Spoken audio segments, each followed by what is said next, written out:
हमारी संस्कृति, हमारी पहचान।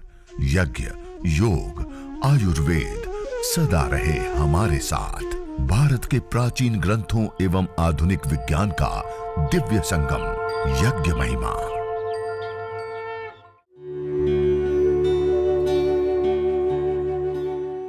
भारतीय संस्कृति में यज्ञ, योग एवं आयुर्वेद जैसी अमूल्य विद्याएं हैं, जिसका मूल है वेद।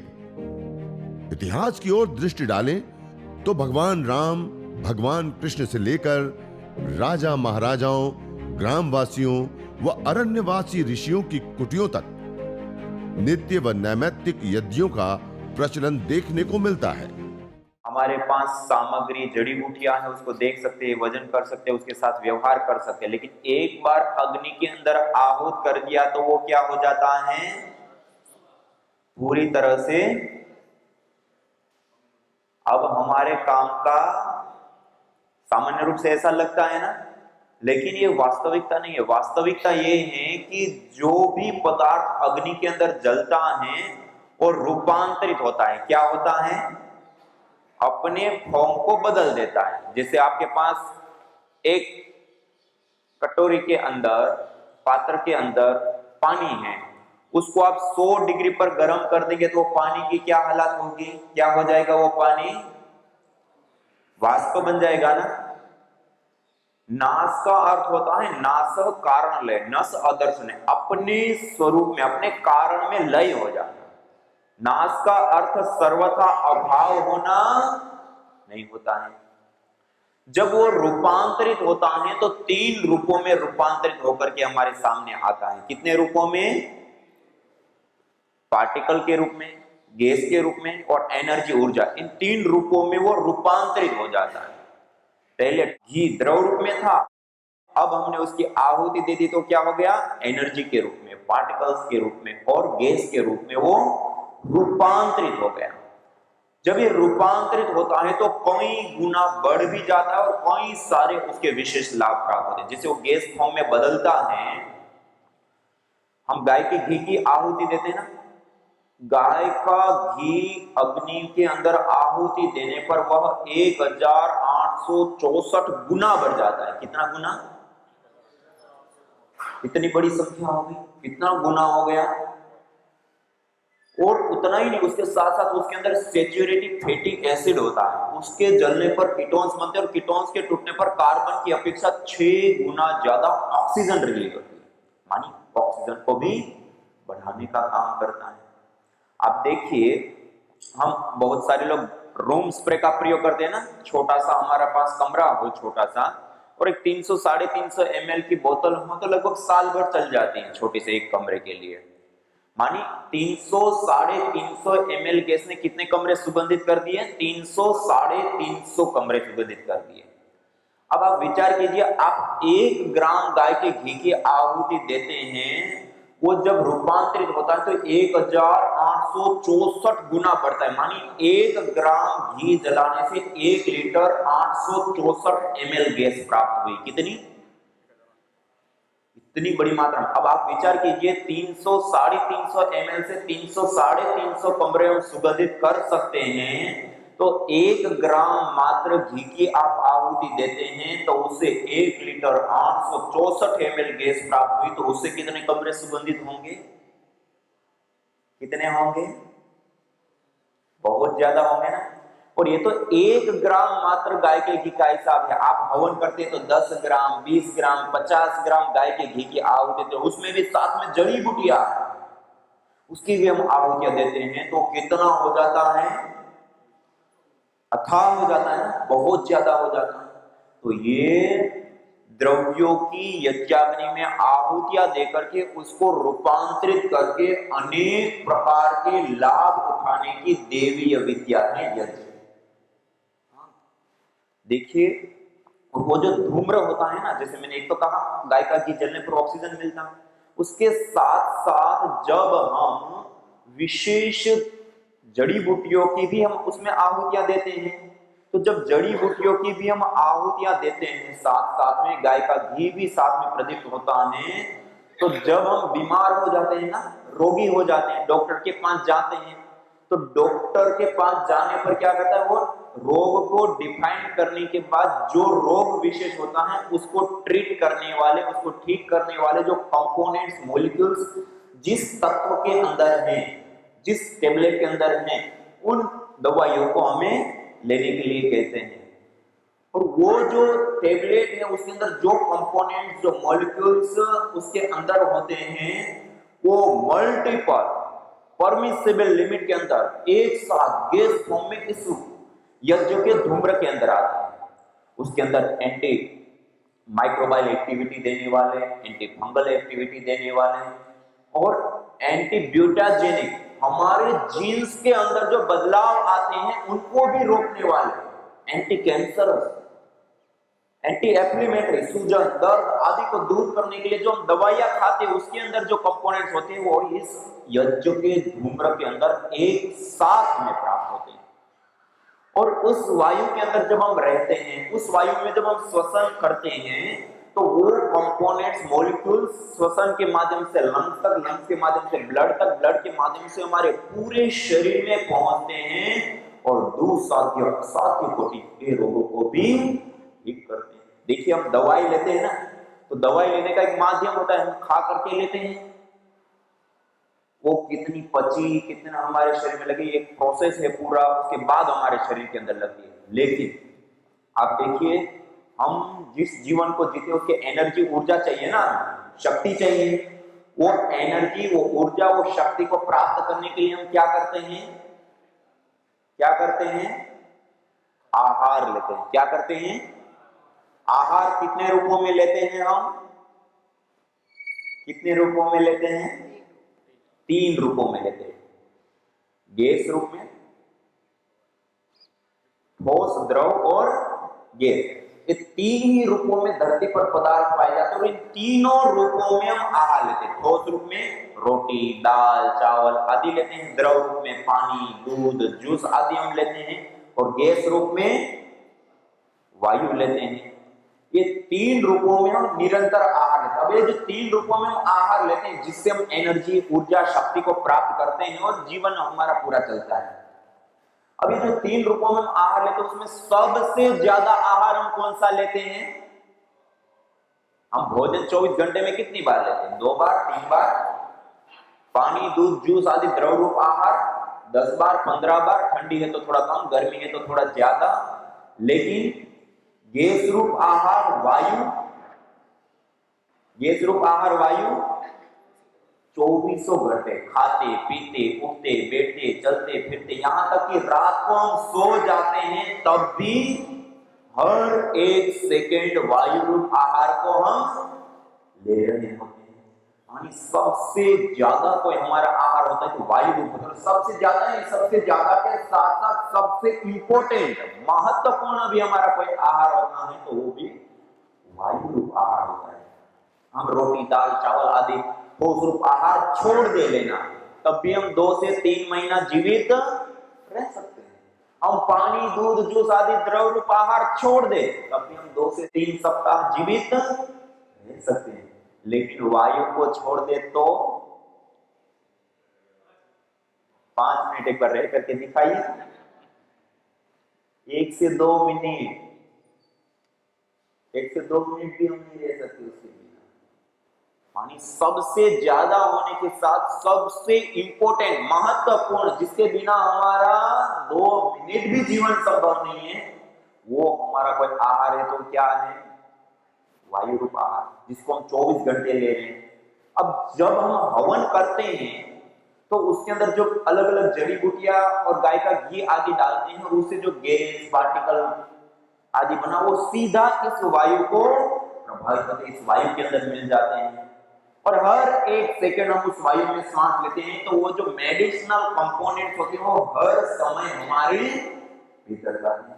और यज्ञ एक ऐसी विधा और विद्या है जो हमारा ही नहीं, संपूर्ण जीव मात्र का सबसे ज्यादा और सबसे इंपॉर्टेंट आहार कोई होता है तो वायु होता है, और उस वायु का शोधन करना, उसका पोषण करना, उसका संवर्धन करना, उसको मेडिकेटेड बनाना, उसको सुगंधित करना, उसके अंदर जीवनीय शक्ति का संचार करने का कार्य किसी माध्यम से संपन्न होता है, तो यज्ञ हवन आदि होता है जो हम अभी संपन्न करेंगे। ये बहुत बड़ी विद्या है। देखिए, ये तो मैंने आपको वैसे ही बताया, लेकिन इसके साथ साथ हम यदि भौतिक कुछ लाभों को देखें, आज हम सब मोबाइल का प्रयोग करते हैं, एलईडी लाइट्स, हमारे दीवारों के अंदर केबल बिछे हुए हैं, बोर्ड लगे हुए हैं, लैपटॉप, टीवी, कंप्यूटर से लेकर के बहुत सारे इलेक्ट्रॉनिक उपकरणों का प्रयोग करते हैं, और उसके साथ साथ हम कार्बनिक पदार्थों का भी प्रयोग करते हैं। ये दोनों ही चीजें बहुत बड़ी भारी मात्रा में रेडिएशन छोड़ती है, और उस रेडिएशन के कारण आज पूरी दुनिया में सबसे बड़े रूप में एक समस्या उभर करके आ रही है कि हमारे जो न्यूरॉन्स हैं वो डैमेज हो रहे हैं। क्या हो रहा है? हमारा जो मस्तिष्क का मूल पार्ट होता है, जो ये सारे संचार हो रहे हैं, उसका मूल केंद्र होता है न्यूरॉन, और न्यूरॉन डैमेज हो जाते हैं। हमारी कोशिका एक डैमेज होती है, और अधिक रेडिएशन वाले वायुमंडल में रहने पर कैंसर जैसे घातक रोग भी हो जाते हैं, और छोटी छोटी मधुमक्खियां, चिड़िया, ये भी मर जाते हैं रेडिएशन के कारण। अब आप विचार कीजिए कितना बड़ा हानि के साथ आज पूरी दुनिया में ऊपर है, और आज कई सारी दुनिया के देशों में पूरी मुहिम चलाई जा रही है कि इस रेडिएशन के विषय में कुछ किया जाए, बड़े कुछ कानून बने, कुछ नियम बने कि किस लेवल की रेडिएशन तक हम प्रयोग करें, उसके ऊपर कोई वो नहीं। और आज हम सब एक रेडिएशन के जाल के बीच में जी रहे हैं, और उसका दुष्प्रभाव हम सब उठा रहे हैं। एक पैदा होने से पहले से ही वो बच्चा उस रेडिएशन से प्रभावित हो जाता है। आपको जानकर के आश्चर्य होगा, जिस हवन को अभी हम करेंगे, उस हवन को करने पर ऑर्गेनिक मॉलिक्यूल्स, कंपोनेंट्स जब वायुमंडल के अंदर आते हैं, ऑर्गेनिक पार्टिकल, तो रेडिएशन, चाहे एटॉमिक रेडिएशन हो चाहे इलेक्ट्रोमैग्नेटिक रेडिएशन हो, दोनों की रेंज को दूर करने का काम करता है। यज्ञ से रेडिएशन दूर हो जाता है। डॉक्टर वाई के विजय जी जयपुर यूनिवर्सिटी में कई परीक्षण करके उन्होंने बताया यज्ञ करने पर एटॉमिक रेडिएशन से हमारा बचाव हो जाता है। और doctor Mamta Saxena ji central pollution government board Delhi में, उन्होंने कई परीक्षण करके बताया कि हवन करने पर इलेक्ट्रोमैग्नेटिक रेडिएशन से हमारा बचाव हो जाते हैं।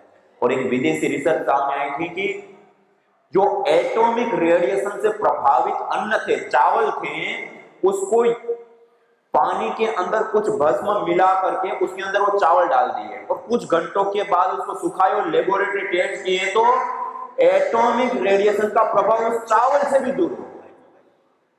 मानी यज्ञ की राख के अंदर भी इतनी ताकत होती है कि इस रेडिएशन को दूर करते हैं। आप कई लोगों को विदित होगा, भोपाल में जब गैस कांड हुआ था, मिथाइल आइसोसाइनेट गैस जब प्रवाहित हुई थी, हजारों लोग अपनी जान गंवा दिए थे, बड़ी भारी मात्रा में प्रभावित हुई थी। उस समय में भी जिन लोगों के घरों में एक कुशवाहा परिवार, एक राठौड़ परिवार, ऐसे कुछ ऐसे परिवार थे जो प्रतिदिन अपने घर के अंदर हवन करते थे, उन लोगों ने उस समय यज्ञ किया और उस गैस के प्रभाव के बीच में बच गए। सारे लोग बहुत बड़ी मात्रा में प्रभावित हुए, मौत को प्राप्त हो गए, उसके बीच में भी थी। किस कारण से? यज्ञ किया, गैसों का शोधन किया, वायु का शोधन किया। कहने का अभिप्राय है कि यज्ञ हमें रेडिएशन से भी बचा लेता है, यदि इतना छोटा सा हम अपने घर के अंदर करें। एक दूसरी सबसे बड़ी पूरी दुनिया की समस्या है माइक्रोबायोलॉजिकल प्रदूषण, बैक्टीरिया, वायरस, फंगस आदि। आज हम सब कोरोना वायरस को भली प्रकार जान रहे हैं। आज फिर से लॉकडाउन चालू हो गए, किस कारण से? माइक्रोबायोलॉजिकल प्रदूषण इसको कहते हैं कि बैक्टीरिया, वायरस, फंगस जो कम्युनिकेबल डिजीज हैं वो इसके माध्यम से बहुत भारी मात्रा में फैलती है। और ये कोरोना आने से पहले के हम आंकड़े देखें ना, कि कोरोना आने के बाद तो बहुत भारी मात्रा में हुए, लेकिन उससे पहले के भी आंकड़ों को देखें तो 2.25 करोड़ लोग, कितने? 2.25 करोड़ लोग प्रति वर्ष मौत के मुंह में समा जाते हैं केवल बैक्टीरिया, वायरस और फंगस जनित बीमारियों से। हजारों करोड़ की दवाइयां लेने के बाद ये कितनी बड़ी हानि हो रही। और जो ये 2.25 करोड़ लोगों की मौत का कारण बन रही जो बैक्टीरिया, वायरस, फंगस आदि होते हैं, उसको हमने लिया और हम जो अभी हवन करेंगे, वो हवन करने पर जो धूम्र उठता है, उस धूम्र को जब उसको दिया गया तो आपको जानकर के आश्चर्य होगा, केवल मात्र एक बार के यज्ञ से 65% से 96% बैक्टीरिया, वायरस, फंगस आदि मर, एक बार। मानी ये हवन यदि अपने घर के अंदर हम कर ले और लोगों को प्रेरित कर दें तो 2.25 करोड़ लोगों का हम जीवन बचा सकते हैं और हजारों करोड़ रुपए की दवाइयों का बचाव। ये इतनी बड़ी विद्या है। और इससे अतिरिक्त एक तीसरी सबसे बड़ी आज हमारे सबके सामने समस्या है, वो है वायु प्रदूषण। आज जो वायु हमें जीवन देती है वही प्रदूषित होने के कारण लोगों के जीवन ले रही है। बड़े बड़े शहरों में, प्रदूषित शहरों में रहने वाले लोगों की आयु भारी मात्रा में कम होती है। रिसर्च, कई सारी ऐसी रिसर्च सामने आई, वो बताती हैं कि बड़े नगरों में, शहरों में रह 1 साल यदि हम रहते हैं तो 6 महीने से लेकर के 5 साल की आयु हमारी कम हो जाती है। इतनी हमारी बॉडी टॉक्सिक और रोगों से ग्रसित हो जाती है। और इतना ही नहीं, उसके बावजूद अस्थमा, दमा, लंग कैंसर से लेकर के कितने ऐसे रोग हैं जो एक पोल्यूटेंट वायु के कारण हो जाते हैं। और उसके साथ साथ पूरी दुनिया के आंकड़ों को देखें, WHO का आंकड़ों को देखें तो पूरी दुनिया में केवल मात्र वायु प्रदूषण से प्रति वर्ष 70 लाख से अधिक लोग मौत की मुंह में समा जाते हैं। कितने लोग? 70 लाख लोग। जो प्राणवायु हमें जीवन देती थी वही आज जीवन लेने लगे। क्यों? प्रदूषित हो। ये आज एक सबसे बड़ी समस्या आज हमारे सामने। और आपको जानकर के आश्चर्य होगा, अभी जिस हवन को, यज्ञ को हम करेंगे, उसको करने पर एथिलीन ऑक्साइड, प्रोपिलीन ऑक्साइड से लेकर कुछ ऐसी महत्वपूर्ण गैसें बनती हैं, वो जब वायु के अंदर आती हैं, और वायुमंडल के अंदर पहले से ही बहुत सारी गैसें होती हैं, ये दोनों गैसें जब आपस में मिलती हैं तो एक फोटोकेमिकल प्रोसेस चलता है, अर्थात उसके बॉन्ड टूटते हैं, बनते हैं, टूटते हैं, बनते हैं, और उसके परिणाम स्वरूप जिसको हम हानिकारक गैसें कहते हैं, पोल्यूटेड गैसें कहते हैं, जहरीली गैसें कहते हैं, जिसके कारण से 70 लाख से अधिक लोगों की मौत हो जाती है, वो गैसें भी यज्ञ करने पर न्यूट्रलाइज हो जाती हैं, खत्म हो जाती है। मानी वायु प्रदूषण से हमारा बचाव। ये इतनी बड़ी विद्या है कि हम वायु प्रदूषण से बच सकते हैं, रेडिएशन से हम बच सकते हैं, माइक्रोबायोलॉजिकल प्रदूषण, बैक्टीरिया, वायरस, फंगस आदि से हम बच सकते हैं। और इतना ही नहीं, उसके साथ साथ जो हमारा सबसे ज्यादा और सबसे इंपॉर्टेंट आहार, हमारा ही नहीं जीव मात्र का, उस वायु का शोधन, पोषण, संवर्धन और उसको मेडिकेटेड करने का भी कार्य इसी यज्ञ, हवन, अग्निहोत्र के माध्यम से संपन्न होता है। और उसके साथ साथ देखिए, एक महत्वपूर्ण और विशेष लाभ होता है, जिस अथाह वायु के समुद्र में हम श्वास लेते हैं, उसमें 2 प्रकार के पार्टिकल पाए जाते हैं। एक होते हैं धन आवेशित कण और एक होते हैं ऋण आवेशित कण। जहां पर शहरीकरण है, औद्योगिकीकरण है, भीड़ भाड़ वाले इलाके, वहां पर धन आवेशित कणों की बाहुल्यता स्वाभाविक रूप से पाई जाती है। और उसमें जब हम रहते हैं, उसमें जब हम श्वसन करते हैं, तो उससे हमारे शरीर के अंदर ब्लड सीरोटोनिन की मात्रा में चेंज आती है, जिसके परिणाम स्वरूप हमारी पूरी बॉडी एसिडिक हो जाती है, अम्लीय हो जाती है, और उसके कारण हमारे शरीर में अनेक प्रकार के रोग हो जाते हैं। और कोई रोग हो गया और उसके लिए दवाई भी लेते हैं तो वो रोग जल्दी से ठीक नहीं होता, एसिडिक बॉडी। और दूसरे पार्टिकल पाए जाते हैं ऋण आवेशित पार्टिकल, जो विशेष रूप से, स्वाभाविक रूप से पाए जाते हैं जहां पे समुद्र के तट हो, नदी, झरने, तालाब हो या घना जंगल हो, वहां पर स्वाभाविक रूप से ऋण आवेशित कणों की बाहुल्यता होती है। उसमें जब हम रहते हैं तो उससे हमारे शरीर के अंदर 2 चेंज विशेष रूप से आते हैं। एक, हमारे जो हार्मोन्स होते हैं वो गुड हार्मोन्स बनते हैं, स्ट्रेस हार्मोन्स खत्म होते हैं, कम होते हैं। और दूसरा लाभ होता है, हमारे पूरे शरीर को अल्कलाइन बना देते हैं। क्या कर देते हैं? आपको पता है, जिन्होंने इसकी रिसर्च स्टडी की कि हमारा शरीर यदि अल्कलाइन होता है तो कोई रोग नहीं होता है, इतनी रिसर्च करने पर उसको बड़े बड़े अवार्डों से नवाजा गया। और अल्कलाइन बॉडी बनाने के लिए आज प्रचारित किया जाता है कि अल्कलाइन बॉडी रखने के लिए अल्कलाइन वाटर पियो। अल्कलाइन वाटर बनाने के लिए आज 3.5 लाख की मशीन आती है। कितने की? और आपको जानकर के आश्चर्य होगा कि जिस ऋण आवेशित कणों की बाहुल्यता की हम बात करते हैं, जहां पर जिस स्थान पे हम प्रतिदिन ये यज्ञ करते हैं, वहां के वायुमंडल के अंदर प्रति सेंटीमीटर एयर के अंदर 200 से 400 ऋण आवेशित कण पाए जाते हैं। ये इतनी बड़ी संख्या होती है जो घने जंगल के अंदर पाए जाते हैं। मानी छोटा सा हवन करके, यज्ञ करके जंगल जैसा वायुमंडल अपने घर के अंदर अपने हाथों से हम निर्मित कर सकते हैं। कितनी बड़ी बात। और उतना ही उसके साथ साथ जैसे मैंने अल्कलाइन बॉडी का कहा, पूरा शरीर हमारा अल्कलाइन हो जाता है तो कोई रोग होता ही नहीं है, और हो भी गया है तो बहुत शीघ्रता से वो रोग ठीक हो जाता है, दूर हो जाता है।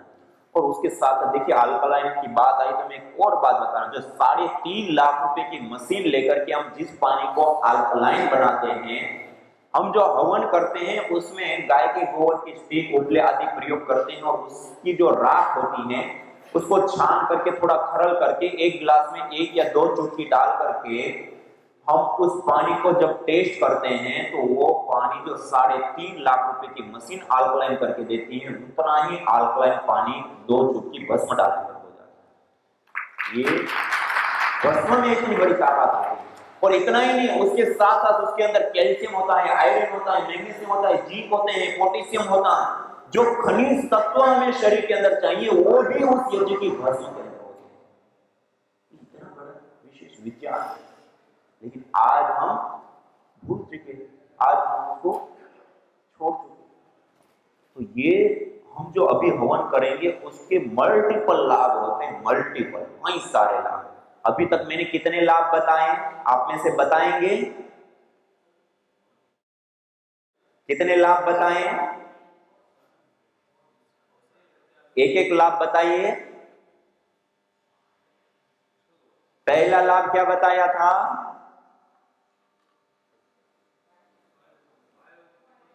वायु प्रदूषण से बचाव होता है। और इलेक्ट्रोमैग्नेटिक और एटॉमिक दोनों प्रकार के रेडिएशन से हमारा बचाव होता है। और माइक्रोबायोलॉजिकल प्रदूषण, बैक्टीरिया, वायरस और फंगस जनित जितनी भी बीमारियां हैं, कम्युनिकेबल डिजीज जिसको हम कहते हैं, उससे भी हमारा बचाव हो जाता है। और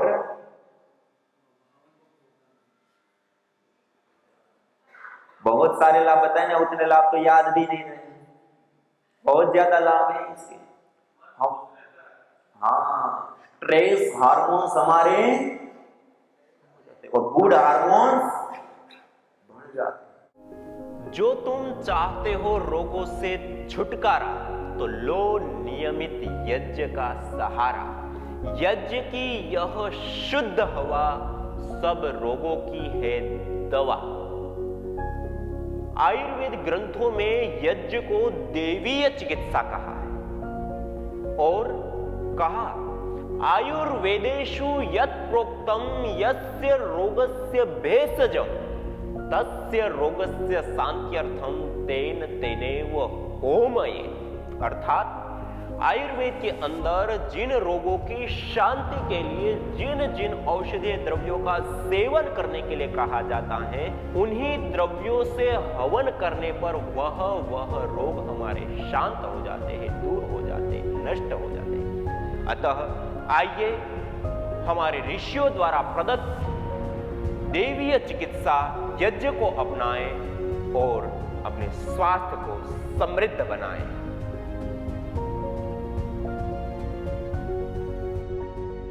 ब्रेन ट्यूमर को यज्ञ चिकित्सा से सफल चिकित्सा प्रदान करके ठीक करने वाले हमारे आदरणीय डॉक्टर हमारे बीच में है, डॉक्टर तारा सिंह जी।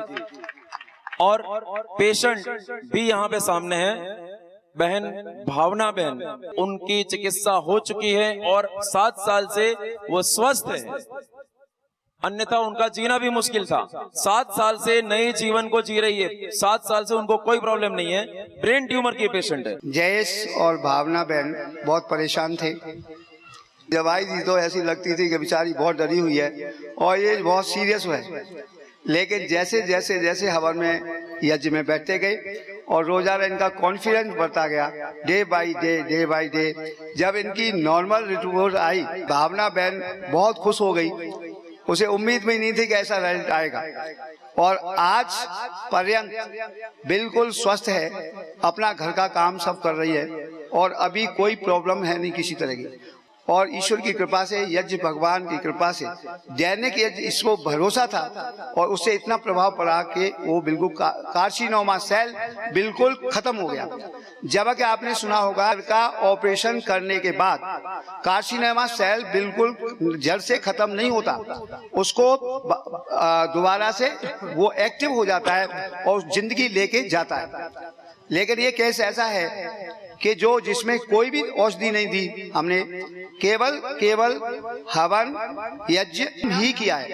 इसलिए ऐसे बहुत सारे केस हैं जो हमारे यहाँ पर कैंसर के बहुत ठीक हुए हैं, लेकिन लास्ट स्टेज में आएगा वो अलग बात है।